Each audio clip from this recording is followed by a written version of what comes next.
I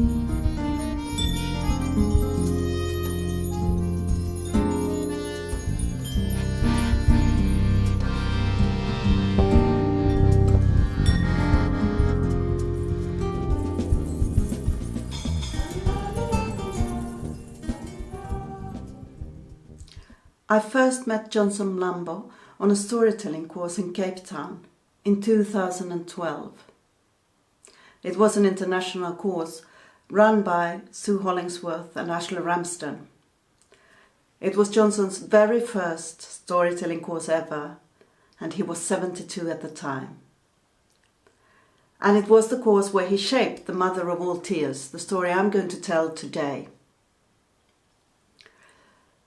After the course, I asked him if I could tell his story, the story from his life.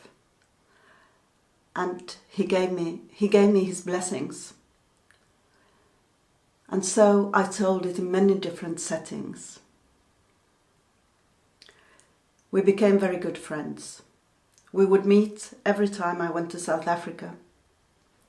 And on one of those occasions, my most moving telling of the story happened when Johnson said to me, "Maria, please, can you tell me my story?"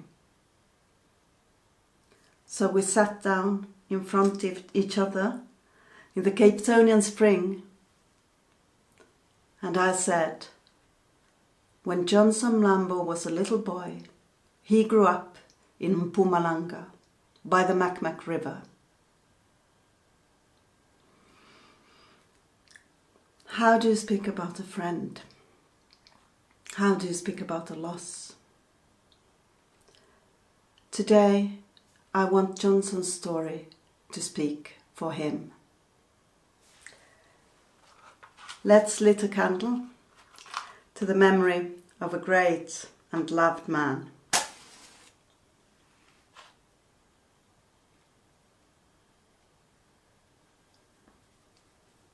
To a man who struggled for a free South Africa and who was an example to all who met him. Johnson Mlambo.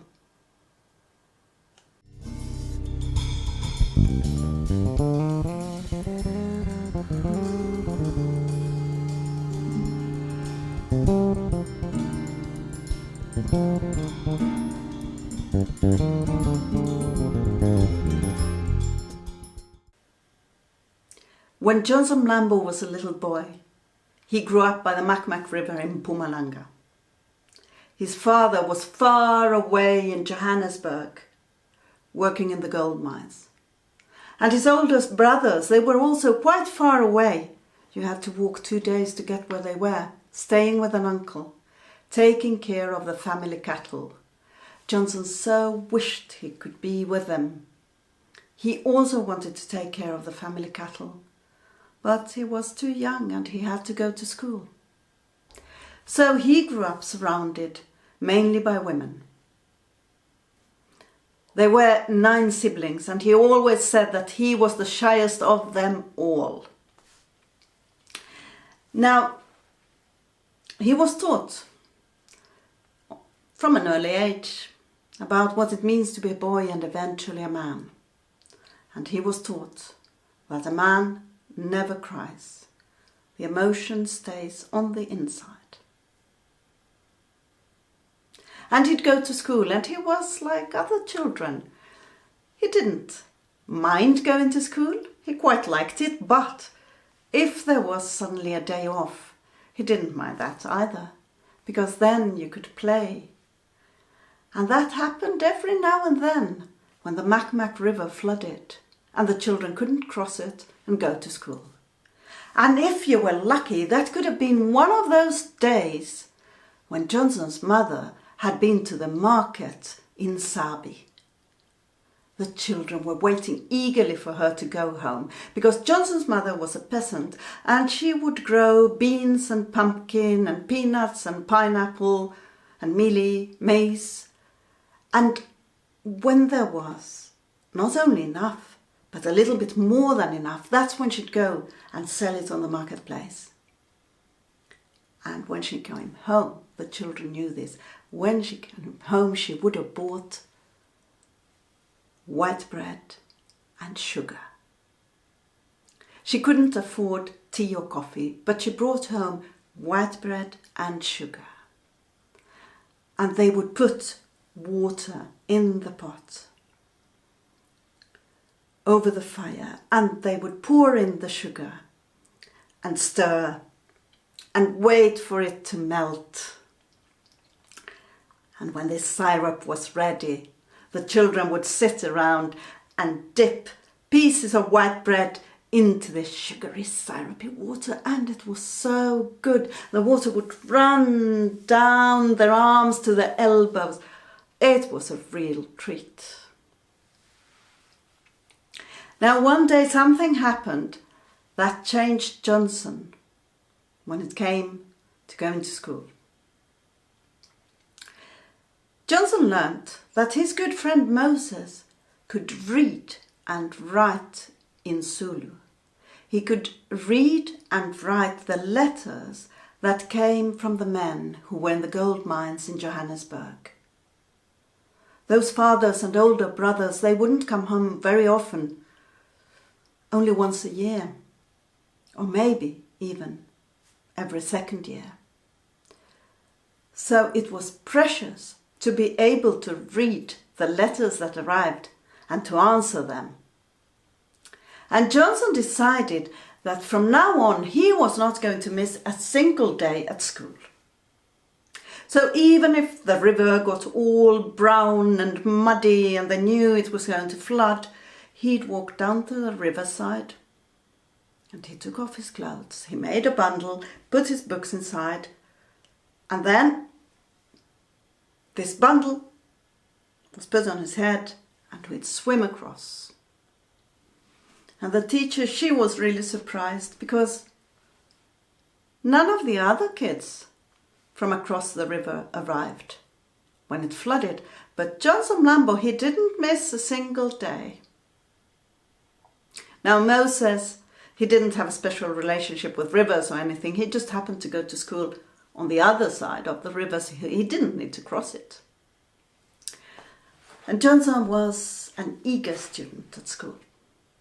He did his homework, he listened carefully, he wanted to learn more and more. He had a passion for learning that followed him throughout his life. And he learned as a teenager about the French Revolution, and he learned about its core values: liberty, equality, and fraternity.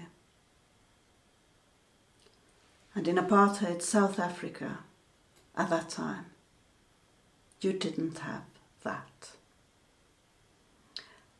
And Johnson thought, well, if they could in France, we can here too. A few years passed, and then he learned about Kwame Nkrumah in Ghana, Africa's first black president. And he thought, if they can in Ghana, we can have a black president in South Africa as well. And he learned about Robert Sobukwe's ideas, also about Pan-Africanism, just like Nkrumah. And he became a member, an active member of the PAC, struggling for freedom. He became a freedom fighter to change the country he was living in, to get rid of apartheid.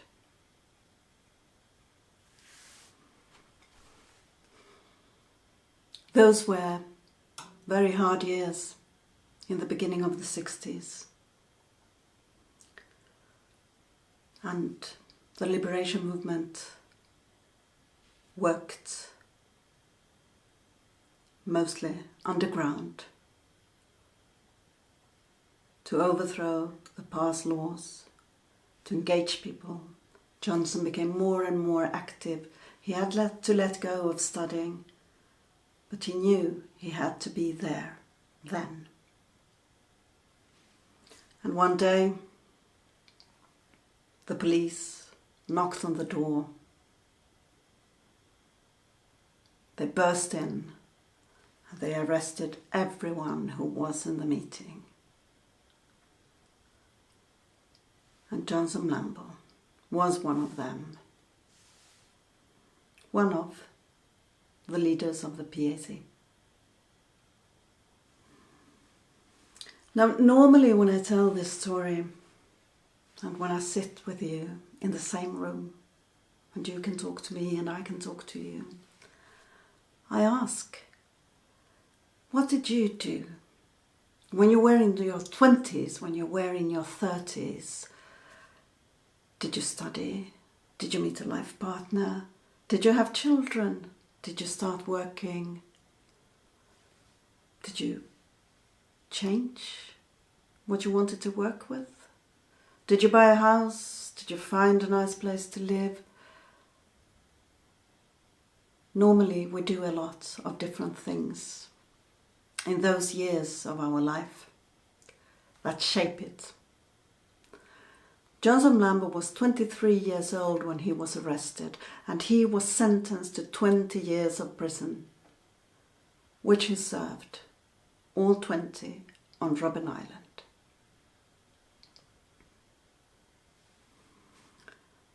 The prisoners were taken from Pretoria to Robben Island just outside Cape Town, and they were handcuffed in pairs. But there was an uneven number, so there was also a group of 3. Mike Mwendane, Ephraim Bahula, and in the middle, Johnson Mlambo.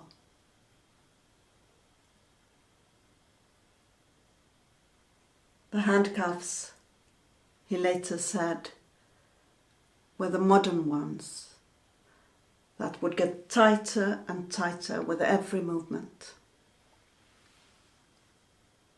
And they had to all sit up. If one wanted to sit up when they were lying down, all lie down if one wanted to lie down, all go if one needed to relieve himself. And they were handcuffed for 48 hours before they eventually arrived in June 1963 on Robben Island after a rough crossing on a winter day.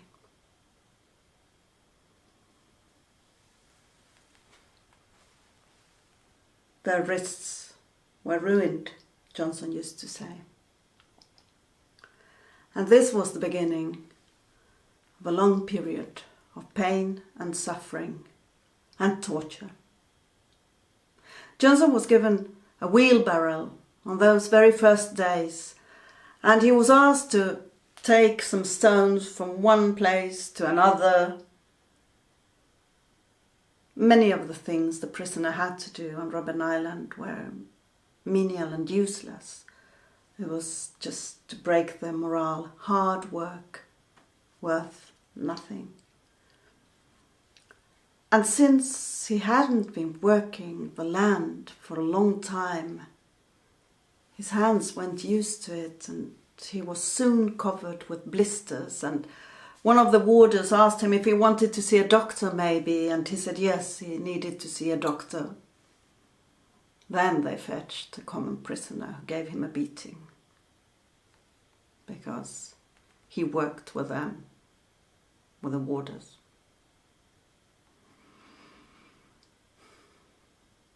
There were also a couple of prison guards who were twins.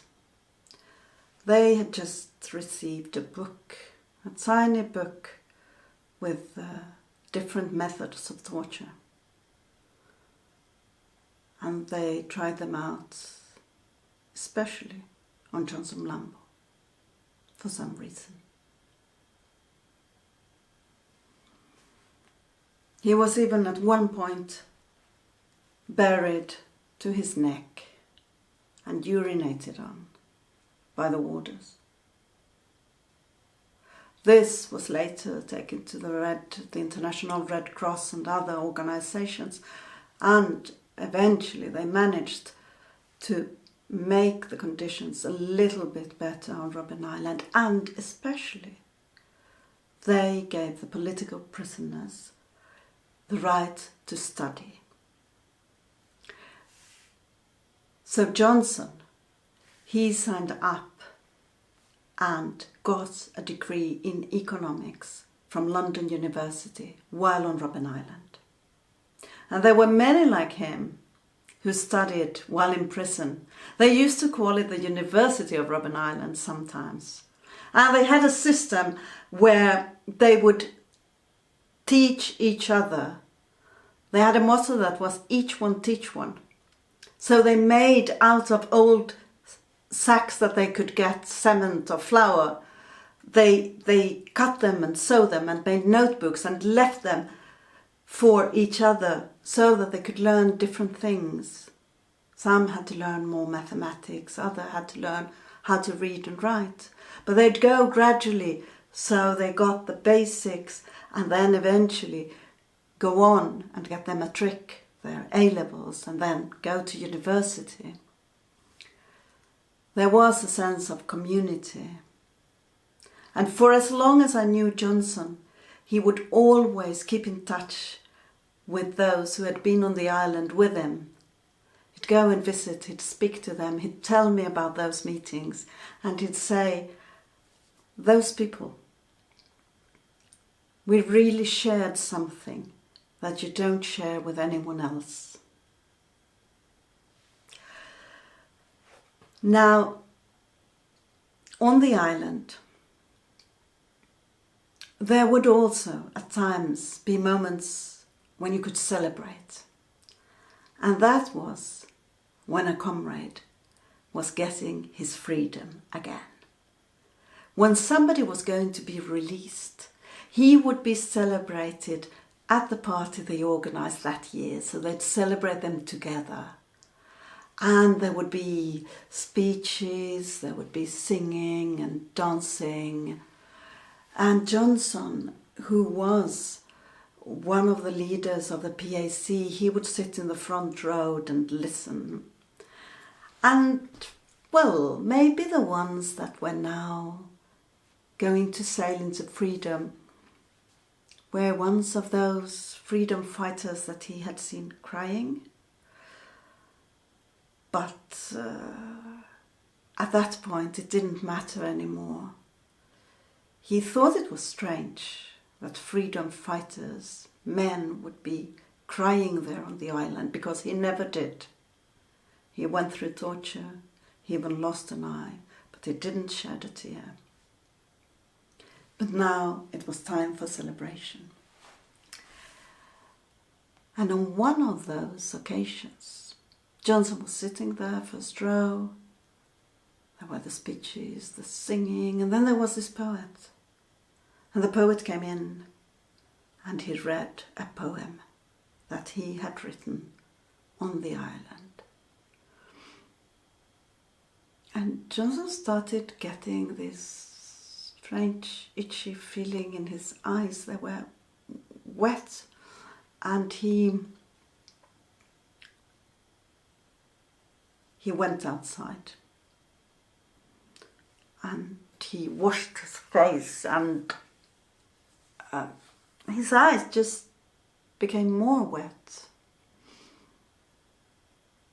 But he returned to the celebration. Now he sat on the very back row, and the poet was still reading some poems, and Johnson felt how a tear started finding its way down his cheek, and then another and another. And he went out, and those tears, they just flooded. He said it was the mother of all tears. He just cried and cried the whole night and the whole day after that. He says they sometimes called him River Mlambo after that.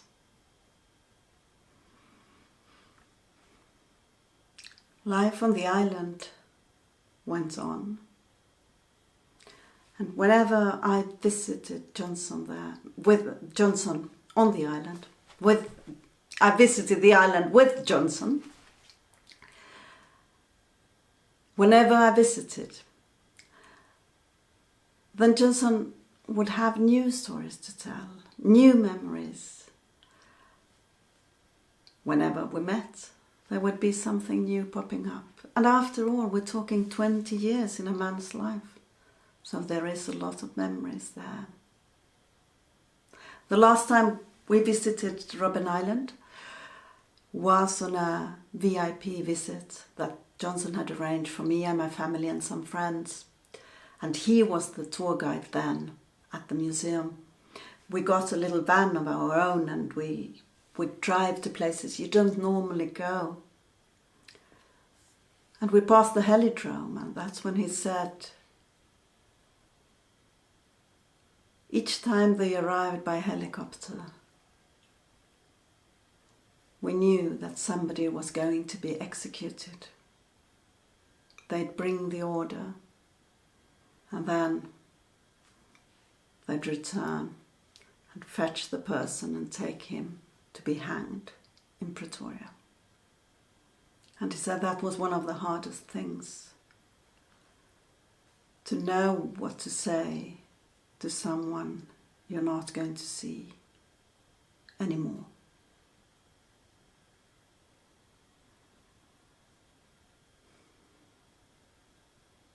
One day, a new group of prisoners arrived. There were young men with a teacher. They were teenagers. And Johnson looked at those young men, and looking at them, he realized that they had been born while he was already on the island. They had been born, they had learned how to speak and walk. They'd realized the cruelty of the system. They've struggled against it, and they've gotten arrested and imprisoned and taken to the island. And looking at those young men,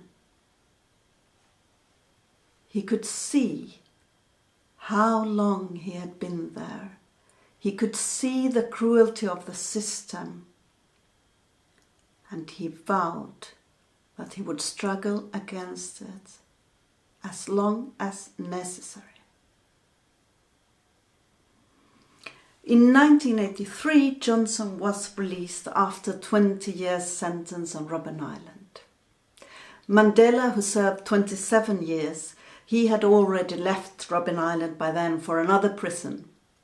But he and Johnson knew each other, and he had sent him a congratulation card when Johnson graduated in economics. Johnson was now 43, and he faced a society that felt different. And he'd say it was so embarrassing to have to go to the shop with your 8-year-old niece just so she could help you with the coins and everything that were new. She'd help him count.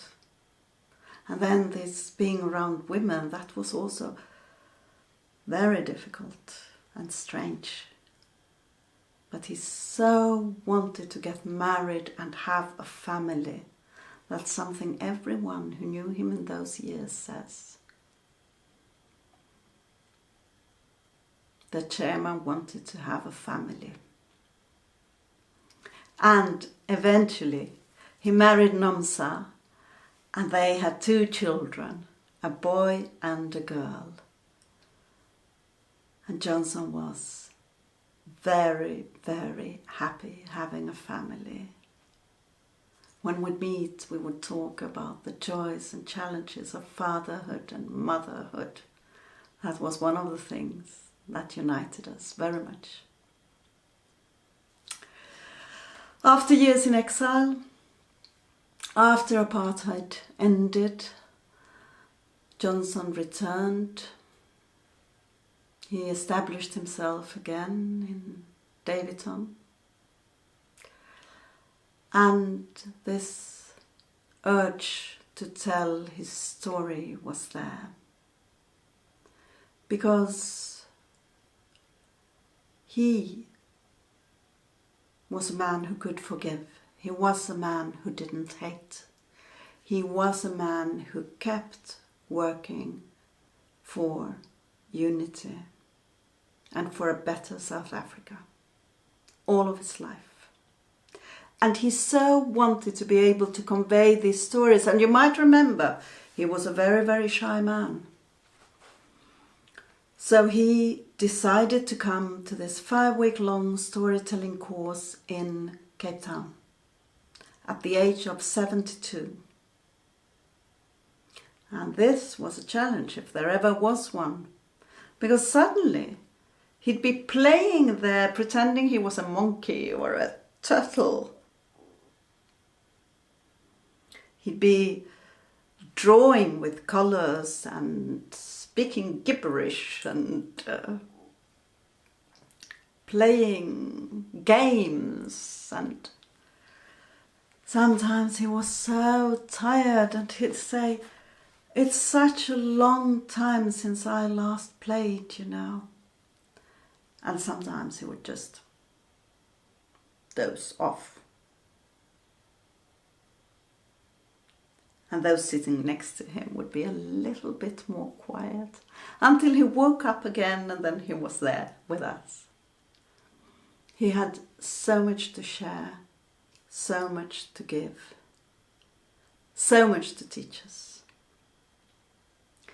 And when we were sitting there on the last day in the circle again, holding hands, a group of people from many different countries, united in South Africa, we could all feel surrounded by those words that Johnson would repeat time and again. There is only one race, the human race. And I hope that you will also feel held and surrounded by those words, celebrating the legacy of Johnson Mlambo.